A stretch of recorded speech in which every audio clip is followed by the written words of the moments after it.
All right. So we'd like to welcome you to tonight's fireside chat with Lyndon LaRouche by the LaRouche Organization for Thursday, September 16th. We are using a new phone line, and we want to make sure we give people a bit of time to get in. Not a new phone line, excuse me. It's just a new call-in number. And therefore, we have gotten the number out to everyone, but obviously we want to make sure that we get as many people on before we get started. There's a good deal to say about what we'll do tonight. Let me simply announce what that is. It's called 3 Green World Summits Heading for a Trainwreck: Food, Biodiversity, Climate. Let's make sure it happens. So we'll be taking this topic up. Before we do, just a couple of things we just want to say. One thing we just want to indicate, it wouldn't be that meaningful to some, but for other persons it is significant, that this day, 10 years ago, we lost one of our major organizers. His name was Jerry Pyenson. He was very important to the New York organization. Those of us who knew him simply wanted to cite that.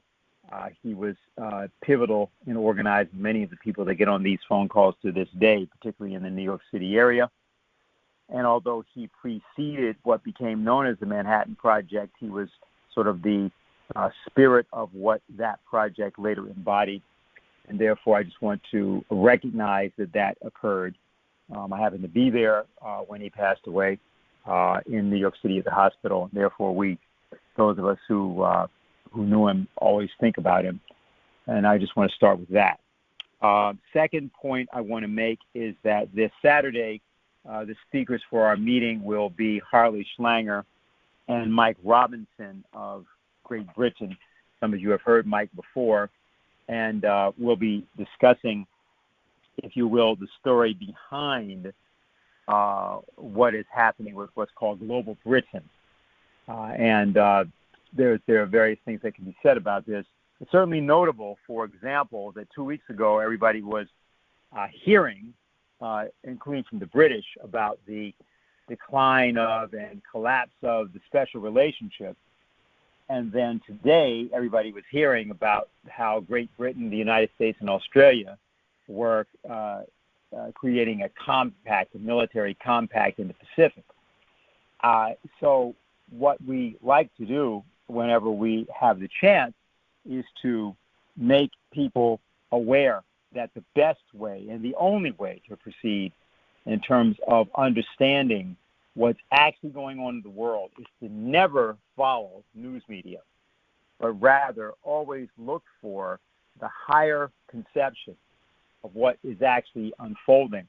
Now this is something that Helga Sepp-LaRouche in particular has been doing around the issue of Afghanistan, and we'll get to that. There are a few things that we'll say about that a little bit later in the case of tonight's discussion. But in order to see that same principle in what it might appear to be a different theater, tonight what we want to do is to focus your attention for the moment on the fact that there's a kind of, if you will, a coincidence of dunces, sometimes called a confederacy of dunces, but they're going to be meeting in 3 different venues, but they have one agenda, and that's depopulation.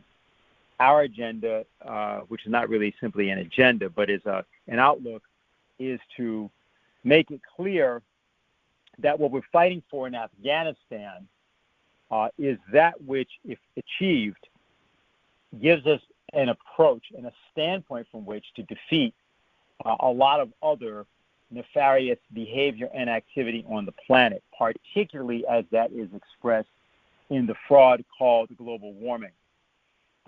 And that doesn't mean that there's not something happening in climate. We're not talking about that. We're talking about the financial, political, and behavioral fraud, the psychological brainwashing fraud around the fact of climate change and the notion of emergency rule, emergency dictatorship, which has been par for the course basically for the past 2 decades, particularly in American life, in transatlantic life as well. we take issue with that. We say that there's no basis whatsoever to abdicate constitutions and to abdicate the deliberative process among people, among populations, among citizens, that allows the citizenry to freely and clearly arrive at a perspective for the future and for the improvement of the human circumstance. And so what we're going to do is start off first with Marcia Mary Baker, who doesn't merely write for Executive Intelligence Review. Marcia has for several decades, along with several other members, been involved in an effort that has often been referred to as Food for Peace. That is a very specific name for something that we began in the late 80s. But it's really a way of saying what we've often said, that the new name for peace is development. And beyond the, quote, food supply, the point is that the kind of Malthusian ideology which is being expressed in these climate conferences is no different than the Malthusian ideology being expressed in the withholding of the $9 billion from the nation of Afghanistan, which is the nation of Afghanistan's own money. So that the policy that you adopt in the one area should allow you to apply that policy to another area if it is both consistent and right. And so to discuss our perspective on this, we'll start off with Marcia, and then we'll open up the phones. There will be one or two reports we'll be getting in the course of that, but we'll welcome any questions that you have on the topic and matters related to the topic. So, Marcia, if you're there, please go right ahead. Okay, thank you, Dennis, and hi, everyone. I guess I'm giving a status report on the battle against this deathly green anti-population movement internationally that we're up against. Now, 1 week from today, that'll be September 23rd, in New York City, is a day-long conference, which is the first of 3 mega anti-population events this fall. September, October, there's one, and the big one, we'll get to that, in Scotland in November on climate change. The one in October is on biodiversity. But September 23rd is called the World Food System Summit, a day-long event. And these are public events. The sponsorship is this spider web of mega banks, old royalist conservationist freaks, really, the World Economic Forum billionaires, the Davos crowd, and then a lot of international media, go along to get along, academics, this kind of thing. And these events are, as I want to go through one by one as a way to summarize what's going on. But first, let me say these conferences, which are supposed to rope in governments from around the world and humiliate them or pressure them into getting in line behind certain so-called green policies. Even one of them, the big one in the fall, was already canceled once a year ago. There was no climate change summit called COPE, Committee of the Parties 26. It had to be canceled because of the pandemic in 2020. And the point is, we'd like to make sure they all fall apart. They're all flops. They all implode. They all get canceled. But whether they do or not, behind the scenes, the networks that are staging them are going like gangbusters on the various aspects of the economic means to life. And we'll get into that. But the green agenda is being promoted through networks, everything from schools and their curricula to churches' prayers, and it's going full force to brainwash or coerce or pressure people. So the common theme of these three conferences, the first one on World Food Summit, the System Summit, the second one in October, I mentioned the word biodiversity, and then I said climate in Scotland, in Glasgow, is to sum it up, that it's human beings and human activity that's ruining the earth. Having fewer humans and lessening their activity will bring down carbon dioxide and other emissions that are overheating the earth. That's a big lie. That's a core lie. And so there should be less eating, less traveling, less heating and cooling, less existence.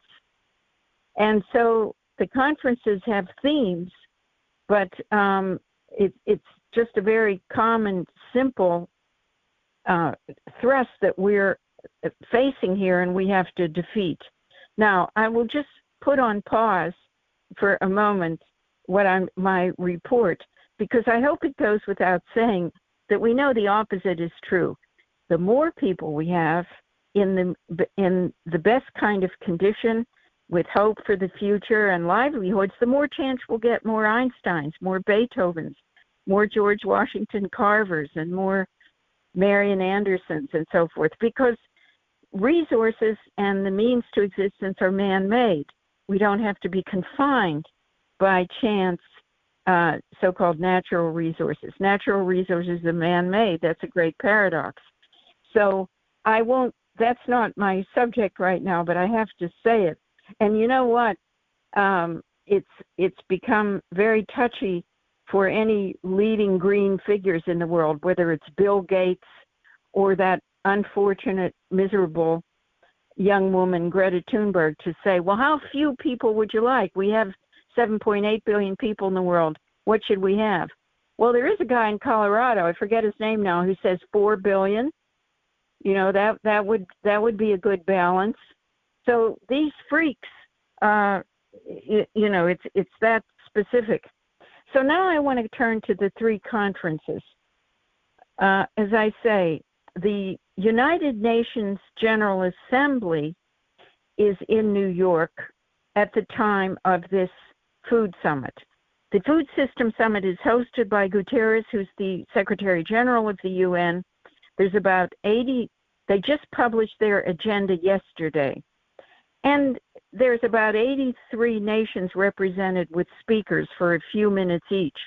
And if I know whoever's on this phone call, typically, wherever you may be, we would all think that if you were going to have a conference on food, it's very well taken. We have hunger and famine in the world, and there are questions.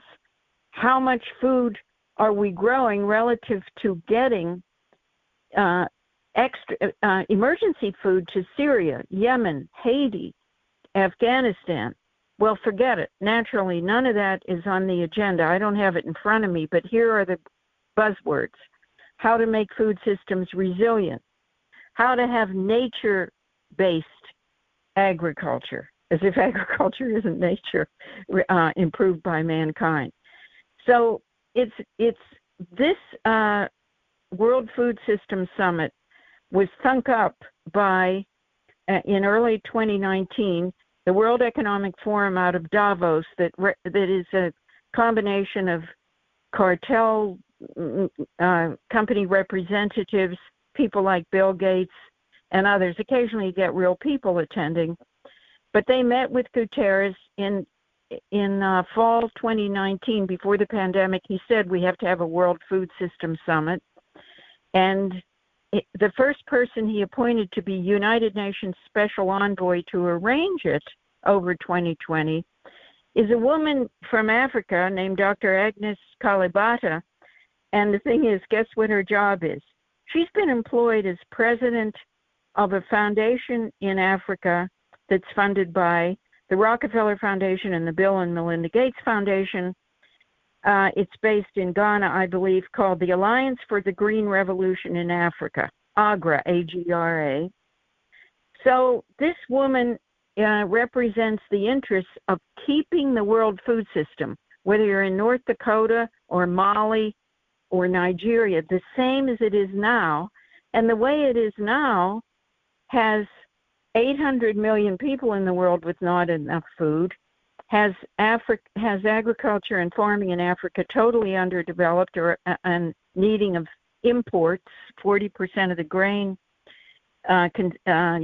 consumed in Africa is from abroad. No reason it can't be grown in Africa.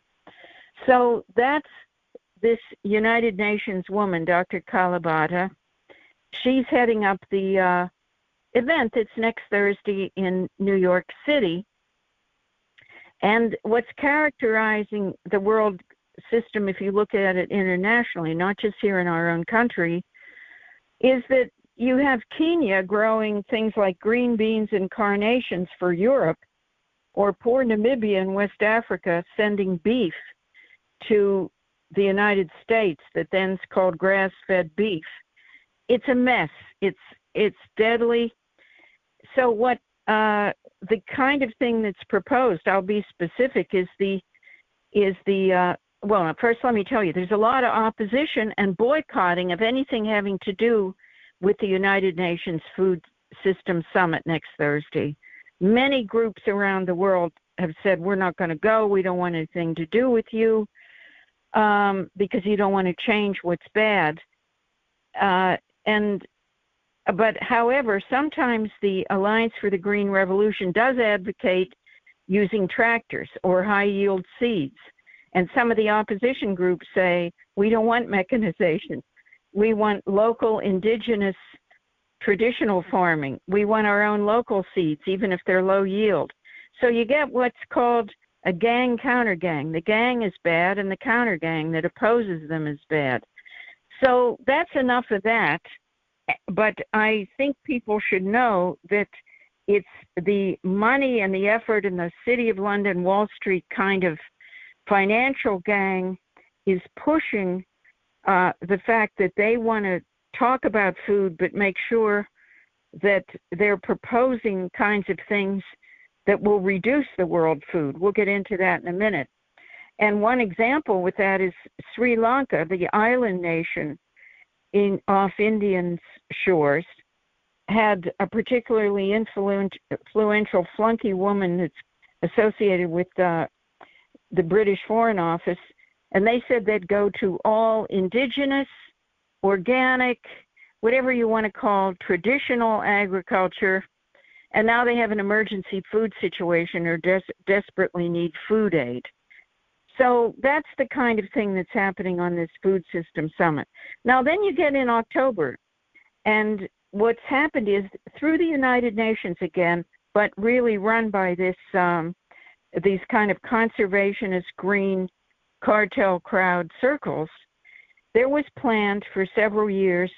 There's been a track called We Have to Have More Biological Diversity in the World, meaning they say that there should be land and resources and water set aside so non-human life, whether it's kangaroos or bugs, should or rhinos or something, have to have more land because it isn't fair. And the extreme version of this is what they call half Earth. Half the Earth should be for the humans, and the other half of the land and water should be for the creatures and the plant life, and they shouldn't mix.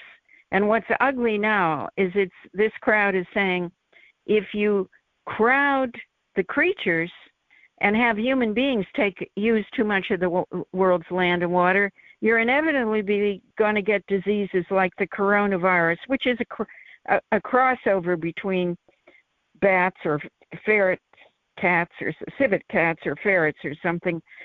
So this is really disgusting. The name associated with half Earth is a guy known as a naturalist named Wilson, Professor Wilson, Edward O. Wilson, with a foundation in the Carolinas. He had a book out several years ago called Half Earth, and his thesis is by 2050, 50% of the Earth should be human and the other half should be non-human. So this is naturally around 60 nations in the world, including now after the Biden administration come in, is going for, by 2030, having 30% of their land and water committed to be locked up. Now, that's a big fight here, and I think there's a report on it a bit later about what's happening in our own farm states and the western states. But this is what's underway in the sense that the United Nations task force on this then has been holding conferences, and one was planned for China, unfortunately, last year, and it was canceled. Then it was planned for May 2021 because of the pandemic, of course. In May, it was planned for China in 2021. It was canceled again. Then it was scheduled for October, and 6 weeks ago it was canceled again. We're glad to know that it isn't happening, but so they're going to have a virtual Part 1 event October 11th for a couple days, and then May 2022 in Kunming, China, have this biodiversity treaty. Now, there is already a text, I didn't know this, circulating about how the whole world has to be 30-30 by 30% of land and water set aside from human productive use by the year 2030. And the nations most pushing it include Britain and Canada, also, unfortunately, Colombia, Costa Rica, I could name some others. But this doesn't represent the people anywhere. It represents this network that you can imagine of not just the World Wildlife Fund, but its predecessor, the International Union for Conservation of Nature. Now, that's a real old former eugenics gang that formed in 1948 in France, the IUCN. They had a different name then, Protecting Nature or something. They just met last week, the International Union for Conservation of Nature, and they are the ones that always specify what are the creatures maybe going extinct, like smelt in California or some bug somewhere. And that's why if you or your family have spin the dial and watch public broadcasting in the U.S., you recently saw a special, was on this week, called Extinction, the Facts. And it featured David Attenborough and this whole thing about how we have to divide the earth and limit it between humans and non-humans. So finally you get up to what you all have heard more about, the climate conference that's supposed to be in Scotland, in Britain, in the city of Glasgow, November 1st through 12th. Also maybe hybrid, part virtual, part real. And that's where the whole freak show of Greta Thunberg and characters like the mega banker, Mark Carney, the Sir Michael Bloomberg, the big anti-coal fanatic, and far worse, and that's where the whole theme is nations should agree to net zero emissions from their activities, especially from power and energy. And the point is that, let me just say a few things about it, and then we can discuss, because in its own terms, it's already flopping around, because the 60 of the nations that were intending to come, or might be, because it's a United Nations event against climate change, are considered red zones for COVID. They haven't had the means to fully inoculate their people. So Britain technically is requiring, if you come in from such a poor nation with insufficient inoculation, you have to quarantine yourself for 14 days. And so that would mean you'd have to go to, if you're a representative, go to Glasgow early, stay in a hotel for $600 a night, and if you're lucky, before you can even attend. So a group called Climate Action Network, representing these nations and others, said, this isn't fair, cancel it, have it next year. So this isn't profound, what they're saying, but it just shows the context of in which the Green Menace is trying to hold these formal occasions, while meantime they are up to absolutely no good in what they're networking around the world. to ruin conditions of livelihood for people and in terms of food, power, healthcare, and that kind of thing. So the one thing, let's note some things that stand out.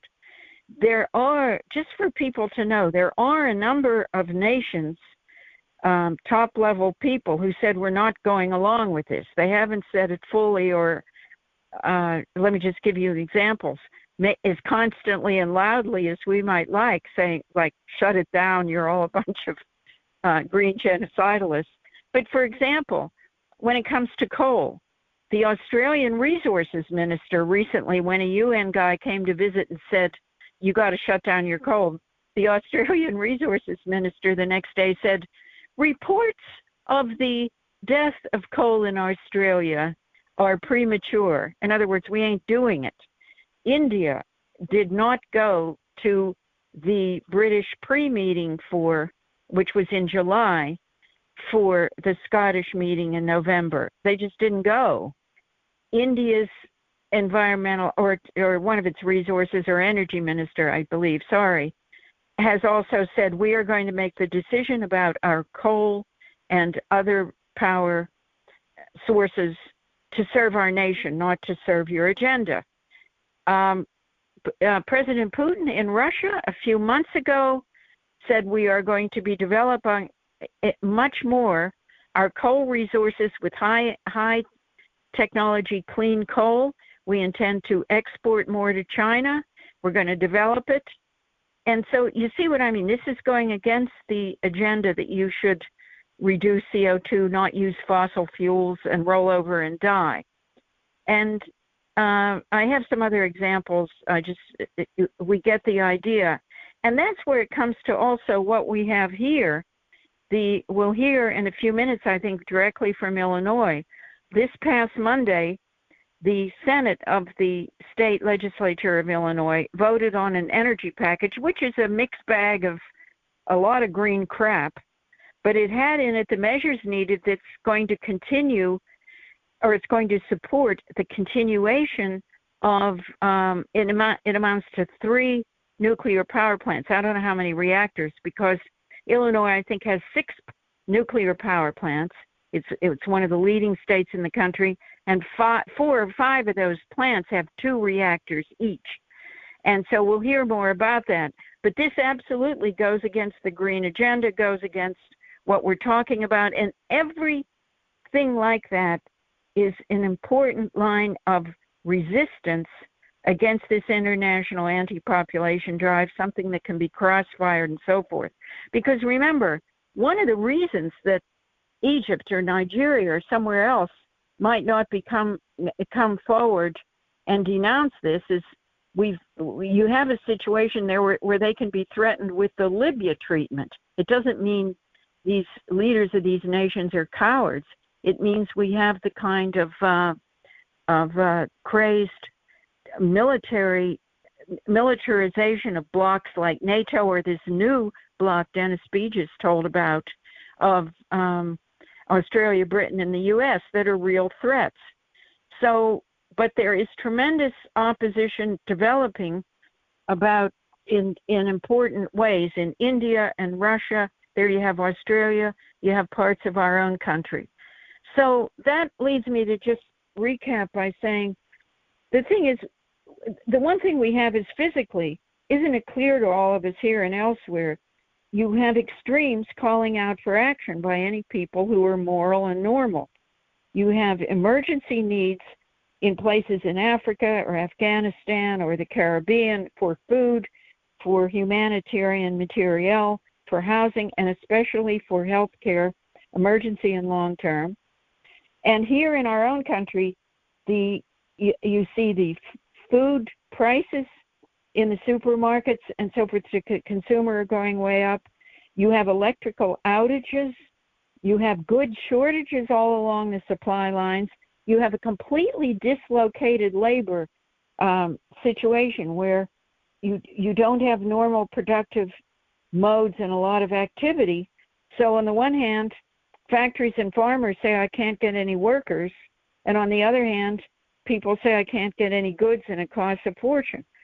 So I want to just say that in the midst of that, then, what we have being wielded against us psychologically is so many different fronts that seem impossible that we're being assaulted on. And I want to say that's very crafted.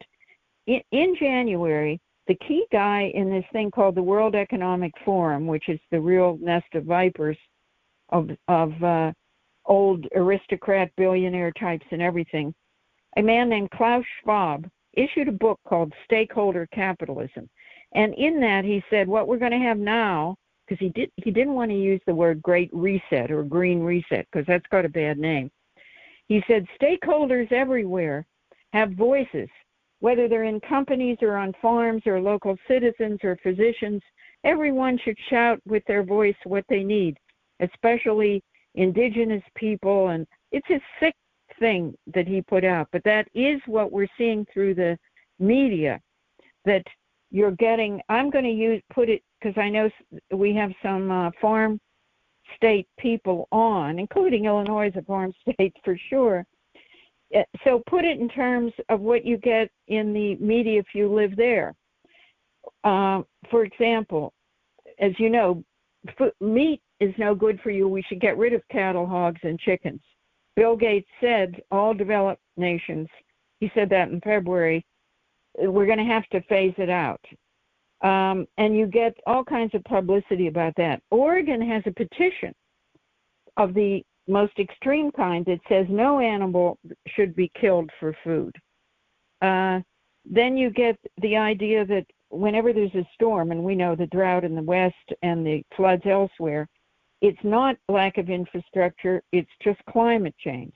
And then you get some really nasty stuff about how we have to have a certain percentage of indigenous, original native farming in North America. We have to have, there's all kinds of variations on that. And then you get false solutions. There is really a tale to be told about the idea that says, don't worry if you're a farmer, switch to producing hemp, and that will save the day for you, which in every respect is crazy.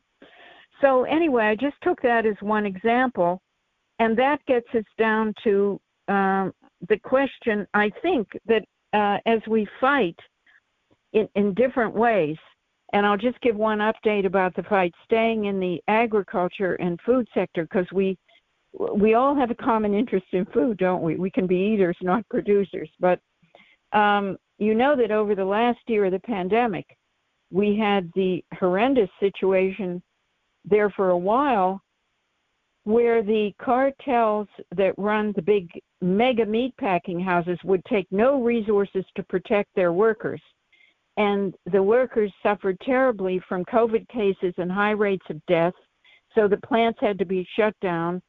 Instead of having the equivalent of send in the Marines and adapt the plants so they can stay open without getting anyone sick, and millions of food animals had to be put down, had to be buried. So the point about this is there are some there has been a lot of fight by cattlemen led especially and others to get some to reduce this to a degree. And one of them is in U.S. Federal District Court, it's in Minnesota, in recent days, a lawsuit that had been filed by the big cattleman organization, RCAF, actually upheld that they had a suit against the 4 cartel packers of the nation, the mega packers. There's 85% of all the beef that you eat in this country is processed by just these 4 mega companies in huge plants. So the federal district court upheld that the cattlemen have a very valid suit, that there is price fixing to be demonstrated that harmed both the producer of the meat animals and the consumer of the meat. And there's more details I won't go into. Also, a few days ago, such as they may be in the Senate, the bill was filed to restore country of label origin for meat. You know, you can find out if your onion is grown in Peru, but you can't find out where your hamburger comes from. It just says USA if it's just packaged here, even if it comes from 19 other countries in the world, from Uruguay to Namibia. And there's 2 or 3 other things like that. I don't want to just fixate on one sector, but these people, and there's some on the phone fighting for these kinds of successes, we put the spear point on the fight for these things, which is that allowing the cartels to operate like this, allowing any land to be set aside. I have one more thing to say about that. When you need more food, having it locked up so you can save the bison or something is criminal because it's depopulation. That's what we want to say. I'm not giving anyone a recipe on how to fight, don't get me wrong. But here in the U.S., the kinds of things we're dealing with when it comes to, I spoke internationally about 30 by 30, we do have a big fight on our hands, and people have stepped up. There are hundreds and hundreds of counties in many of the states, from the Dakotas and Montana down through Nebraska to Texas, have had their county elected officials meet and pass resolutions ordering Congress not to implement the 30 by 30 proposal, which, however, President Biden announced in January that by 2030 we should have land locked up. So we are getting a fight on that, but what's at stake is population. What's at stake is existence. And just to end by one of the examples of what this international greenness means here, you know that there is a move on in Montana, which is pretty far along, to take an area of that state. It's a big state, but it's the size of the nation of Lebanon, and lock it up so that it has no human or economic activity, no more grazing that's allowed on federal lands for sheep or cattle. It's going to be called the American Prairie Reserve. It's going to be exclusively for bison, and it has big billionaire-funded money bags so that farmers living next to already some federal lands are to be bought off. If you're a rancher and you're older, they say, what are you going to do? You don't have anyone to, everything's going bad anyway. Take this money and go down to Arizona and retire. So that's the kind of thing that's going on. But I just end by saying the fight is for people, for a future. And I hope I conveyed some of the idea of the odds are with us. And we're not doing this because we think we'll win. It's because it's a moral thing to do, and we have a good time in the fight. So anyway, I'll leave it at that, Dennis. Okay, Marcia.